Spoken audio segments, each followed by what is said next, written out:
តាមពីដើមមកខ្ញុំដឹងថាខ្លួនឯងគ្មានលុយនឹងមើលមិនឃើញខ្ញុំនោះទេតែខ្ញុំមិនពោល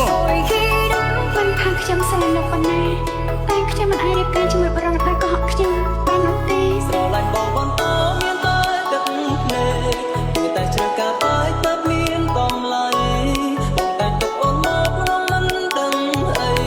មិនស្មោះស្ដីទេសាច់រឿងខ្ញុំបានចប់ហើយ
ស្ដីតែខ្លាចអូនជុំ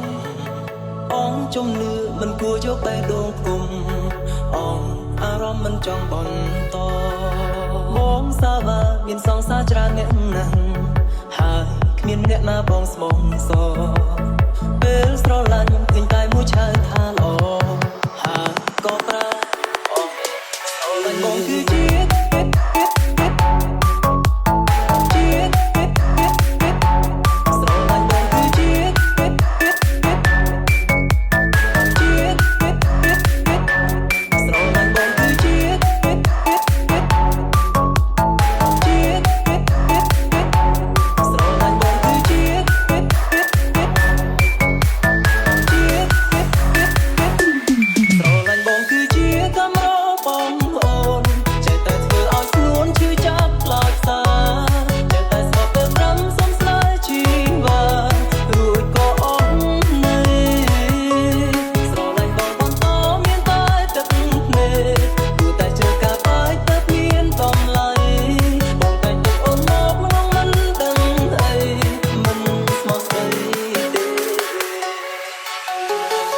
រឿងខ្ញុំបានចប់ហើយអ្នកខ្លះអាចនឹងគិតថារឿងខ្ញុំរ៉ូមែនទិកអ្នកខ្លះអាចនឹងគិតថាមិនទំនងគ្រាន់តែជារឿងកំប្លែងសម្រាប់ខ្ញុំអ្នកយល់ថាយ៉ាងណាក៏មិនអីដែរអ្វីដែលសំខាន់នោះគឺជាតិនេះខ្ញុំបានជួបនេះទស្សនៈនេះមិនអាចបន្តក៏វាបានខ្លាចជាការចងចាំស្រុកសង្គមក្នុងជីវិតខ្ញុំស្រឡាញ់បង